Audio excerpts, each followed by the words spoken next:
Good morning you guys, it's Karen and I am here to do my 2020 dog favourite products for dogs and for us humans, because I'm looking here and I've got a couple of these products and I'm like, you absolutely need these. And I'm not normally very insistent, you know, on things, but there's a couple of these things where I'm like, you need to get yourself one of these. If you walk a dog at night, you need one of these. If you've got a long haired dog, you need this other thing I'm going to talk about. There's a few really good products I found here. So what will I talk about first? Because I've got a bit of everything here. Let's start with grooming, because I've got quite a lot of grooming products. I wanted to just show you that this is still my favourite shampoo. This is the Baby Fresh shampoo by Groom Professional. You can get this from Christie's Direct or you can get it from Amazon, and it's just, I love everything about this shampoo. It is nice enough that it leaves a scent on the coat, but it is mild enough, and it's the right pH, by the way, and it's mild enough that it doesn't irritate sensitive skin. Watson has very sensitive skin, it's got allergies, etc. It doesn't bother that at all, but also it rinses very easily. And I accidentally got one that I thought I was getting the Baby Fresh, but I think it was an almond one I got, and found that that one was very hard to rinse, and this one is easy to rinse. And when you've got a dog with long hair that you're washing, that's really important, but this rinses away very, very easily. So I love that and still highly recommend that. I still use the same conditioner. This is the Wild Showman Easy Groom Animal Conditioner. It smells amazing. Oh, it smells absolutely amazing. It smells like a conditioner I used to use when I went swimming, actually. But it is just so concentrated, and so, like, you just put a little bit of this with a little bit of water and put it over the coat, and the coat is super, super soft. There is a part of Watson's fur now that as he gets older that I'm noticing is getting very coarse, so I'll show you the other product I use on that. But for certainly younger dogs and puppies, etc., this would be great. I should mention, not everybody realises that you aren't supposed to use these products concentrated. You are supposed to dilute them, and so it's a bit harder with conditioner because you really need to blend it. I used to actually do that. I used to have a specific blender I used for the conditioner when I was grooming, but it's much easier with shampoo. So I just get a plastic jug, put a few pumps of this in, maybe 4 or 5, and then fill it up with water. That is enough to wash a dog's coat. You don't need to use it concentrated. The other thing that I wanted to show you is this. This is the Hibby Scrub. This is a 4% chlorhexidine gluconate. If you've got a dog with any kind of allergies or any kind of itching going on, and you don't want to go to the vet, because I know that it's very expensive and not everybody has insurance, this is something that you can try. You know, you can buy this from Amazon very easily. And if they have a fungal allergy, so if a lot of dogs have an allergy to yeast, and yeast is present on most dogs, but there's more yeast if they get moist. If they're, for example, if I leave Watson's ears to dry naturally, then there's more moisture there, and therefore he's more likely to get more yeast on his body, and he is allergic to Malassezia yeast. That's a very common allergy, and this is something that can just wash the yeast off them and help with the itching. And so it's a really easy way to find out if there's something that can help that doesn't require a vet visit. Obviously, I would always recommend going to the vet if you can afford it, if your vets are open, if you can get there with lockdown, etc., etc. But this is something you can try in the meantime. The reason that I have this, because we've got a prescription one called Malaseb. I use the Malaseb on his muzzle, and I rub it into his paws and whatnot before we go out. But I mix some of this in the jug when I use this, just so that I'm putting something all over his body, because with his allergy wash, I do it on his paws, his bum, his muzzle, his ears before he goes out for a walk, and then I wash it off when he comes back. But I just put some of this in with that shampoo to make sure I've got every little bit. So Hibby Scrub is great. And then this next one is one of the products that if you like your dog's coat to be really super soft, or you want to get rid of mats, you need to get some of this. This is called It's So Silky Serum. It's by a brand called NAF. It's actually very greasy because obviously I use a bit and then I go and squeeze the tube again, you know. And this is actually for horses, but it is amazing. Does it say it's for horses? For silky manes and tails. It doesn't specify on there, but I think it is a horse serum. But what I love about this is it's unscented, so it's not going to affect any sensitive skins, and you can use it on a wet coat, or you can use it on a dry coat, and it works just as well. There are a lot of things that you can use on a dry coat that are people suggest using coconut oil all the time. I have tried coconut oil on Watson's dry coat many years ago, and all that meant that it was everywhere he lay down he would leave big patches of oil. It didn't actually absorb and make his coat softer, it just made it greasy. This, you put it on and within, I would say, about 5 to 10 minutes it's absorbed into their coat and their coat feels really soft. But this would be great if you have a dog that has mats and you want to try them to brush them out. This will help. Like say they had a mat under their arm, you could put a big bit of this and just massage it in and it will help you sort of unpick that mat. But I absolutely love this stuff and I hope that they don't stop selling it. In fact, I might even buy a backup. It's just so good. I can't think of, you know, if you've got a long haired dog, this is worth having for mats, for soft coats. And not just, I don't just want his coat to be soft because it's nice to the touch, because he doesn't even like being stroked, but it's easier to brush. It means that dirt doesn't cling on as much because it just slides off. You know, it's just good all round. It's a win-win. One other grooming product I want to tell you about, if you want to buy just one thing to help keep your dog tidy, and again I'm talking about long-haired dogs, then I would highly recommend buying a pair of thinning scissors, but a good pair of thinning scissors. These are Roseline thinning scissors. I used this very pair when I was grooming. I was mostly grooming doodles. I groomed hundreds of them, and all I ever do is put a little bit of oil on these and they're still just as sharp as ever. Both these and my other Roseline scissors that I use are still, I don't feel like I need any more, but I've just had to buy new safety scissors. And I thought, well, isn't that funny? It's the first thing I've replaced. And so I was grooming probably 3 years ago. But the thinners, you know, if I had to just grab one pair, although it would take longer doing everything with these, I would still grab the thinners because you can cut around their face. And if you are a beginner, it's not going to look awful. You know, when people just try and cut around a face with normal scissors, there's all these blunt edges, whereas if you use this, it just makes very soft edges, and so it's easy to get a nice cut. And I thought that that would be useful because obviously we're going into lockdown again and I don't know how many groomers will be open. I still have my full online course on how to groom your dogs at home, and I don't do a discount code every single month, but if you want to do the course and you would like it for, I think the discount code brings it down to about £49 for the whole course, which is hours and hours of me grooming doodles and grooming Watson and showing you how I'm doing it, then let me know, leave a comment and I will make a discount code for you. That's everything grooming wise. I have to tell you about this next thing that I think is just, well, actually I use this for grooming as well, but is just essential for most, if not all, dog owners, and it's a headlamp. I know it's a really weird thing to be suggesting, but I cannot tell you how many uses I've had out of this. And the ironic thing is that this is actually the second one I've bought, because I took one to the vets because Watson had a little like an abscess on the inside of his paw that was very hard to see, and I use this when I'm looking at Watson's paws to see if his allergies are back, you know, in between his paw pads. He's got such dark fur, it's really hard to see, and so I use this for all sorts. But I had taken it to the vet and I'd said to her, oh, you know, I don't know if this is useful, and she used it. She was like, oh my goodness, this is amazing. So I actually left it with her, and then I bought another one. I gave it to her as a present, if you like, and it's just, I use it for so many things. So you literally just put it on your head like so. You switch it on with one button like that, and then I just aim it down. And then there's other options like flashing and whatnot. And you can also have it on where you just, you know, run your hand underneath and it comes on or off. But I use this to do Watson's paw pads, so to take the hair out. I use it to do his ears, so to clean his ears. Again, really useful because it means you can actually see properly inside the ear. You can see if there's any dirt or if it's just hair.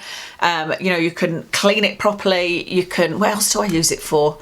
I use it when I'm grooming his legs and feet so that I can see better what I'm doing, because, you know, nowadays it's not always light enough for me to do it near a window.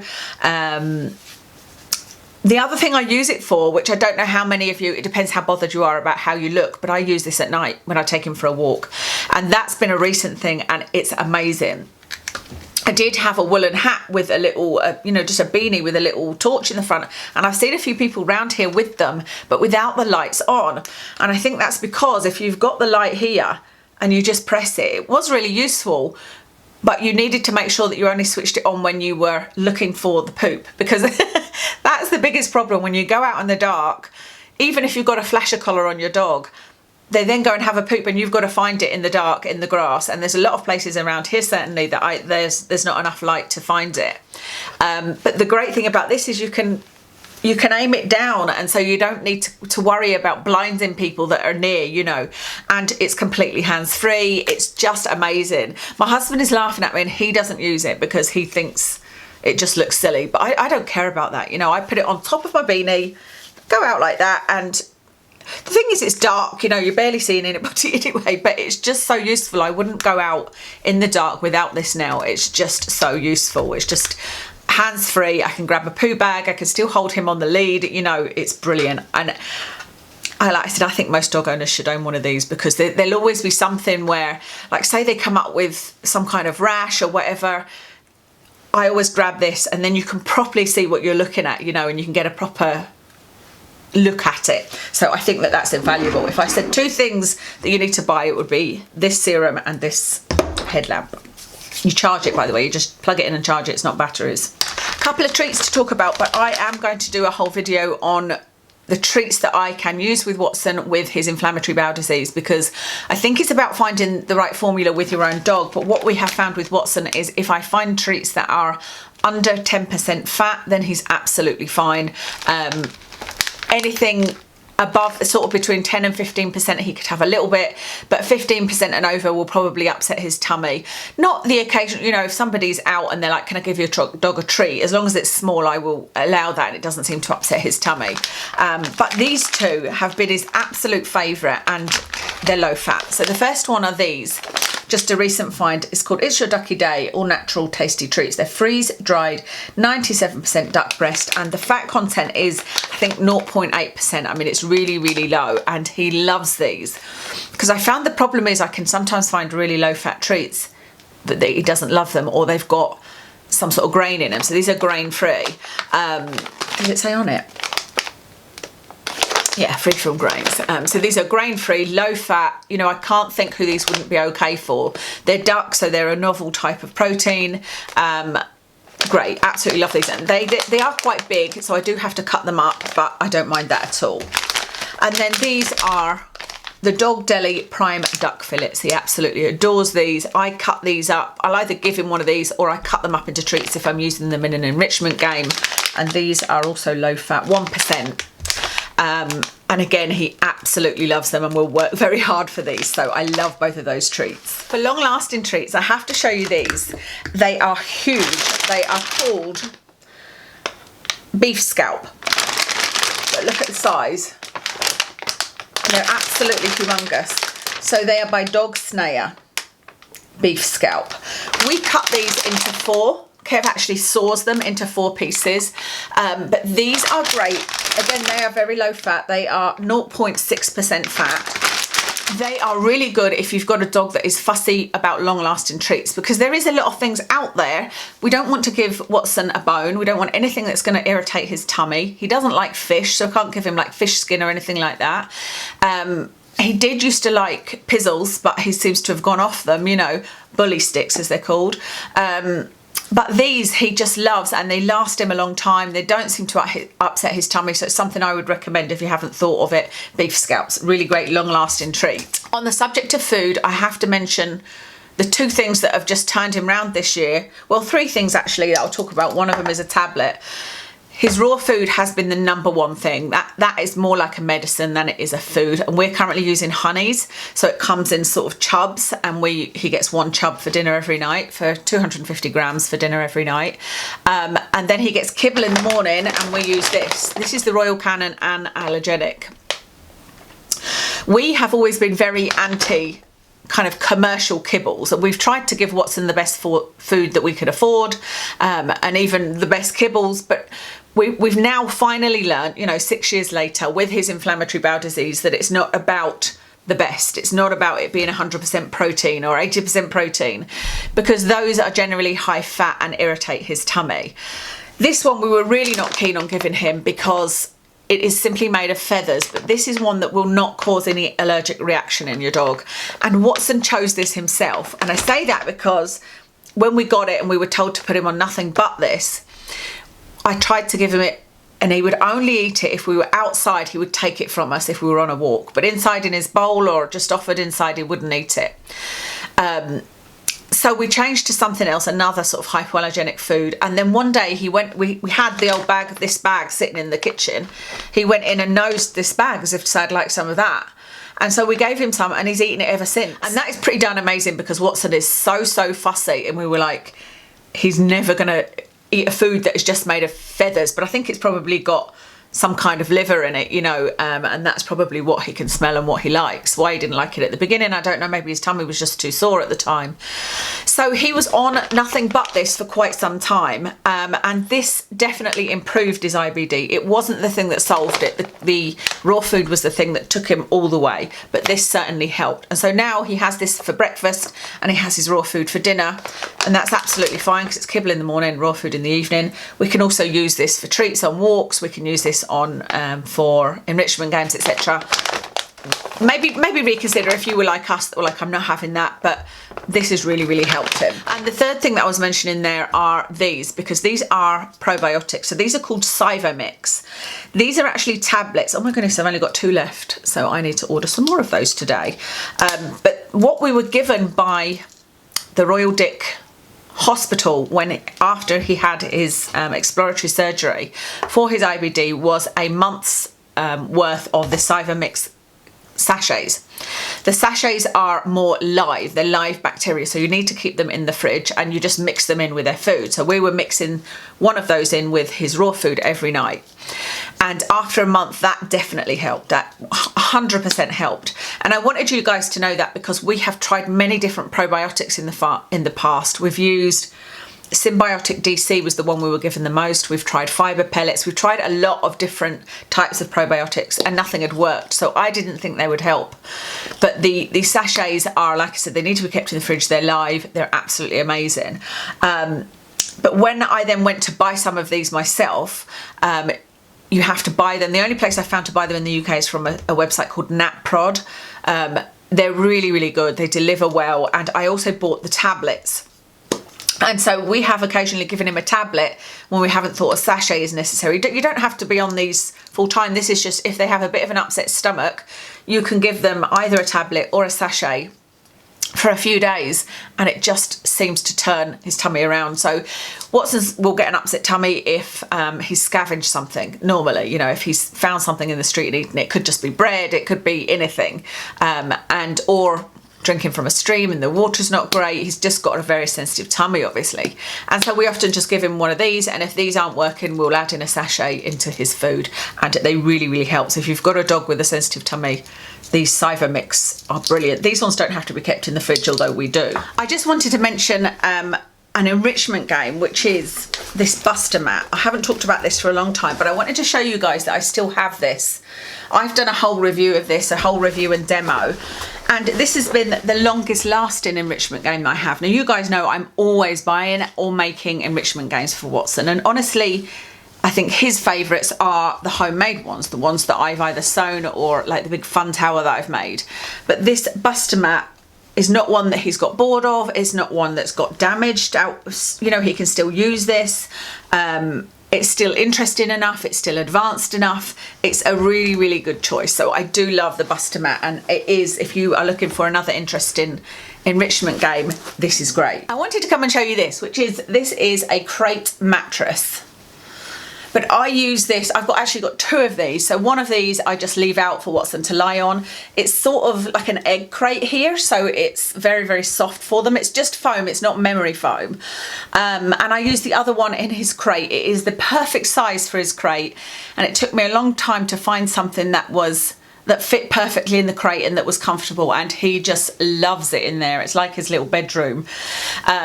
So this one I got from Amazon, and I have washed the covers many times, and they don't shrink.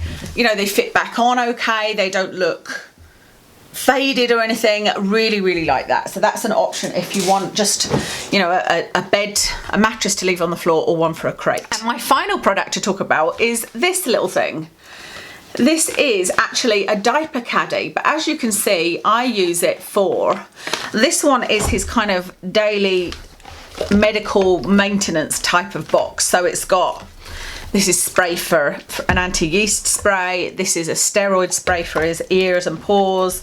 I've got his ear cleaner in here. There's a brush, a comb, you know, things that just I can have a look into his ears and his paws and everything every day.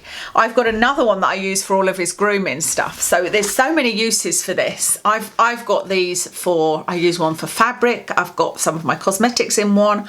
I've got rollers in one, but I just think this is a great way of organising stuff. If you don't have things that you need to do daily to your dog, you might be able to just get a little box and it won't be so inconvenient. But I needed something that I could just grab and check on his skin and check on his ears and check on his paws, you know, and have everything accessible. And this is just perfect. Okay, that's everything for my 2020 dog favourites. Please let me know what your favourite things are. I could have gone on, this list could have gone on. You know, I do love Watson's Perfect Fit harness. I think I would be a bit lost without that, although I have got some other harnesses, but they're great for, you know, being able to adjust and being able to change colours. I love his dog robes. I love his Equa fleeces when it's really cold. You know, all of these kind of things are also favourites, but like I said, the list could go on. I'm also using a new tracker on Watson. I'm using the Tractive tracker and it's pretty good, I have to say. I don't like the design, I don't like the look of it. And I went for one that I thought I'd prefer the design, but it was an older type, so it's not white. But I would prefer it to be black. But anyway, that's the tracker that I'm using at the moment. Let me know if you want a review of it. But yes, I would love to hear from you. What could you not live without doggy wise? So let me know. Thank you very much for watching and I will speak to you again soon.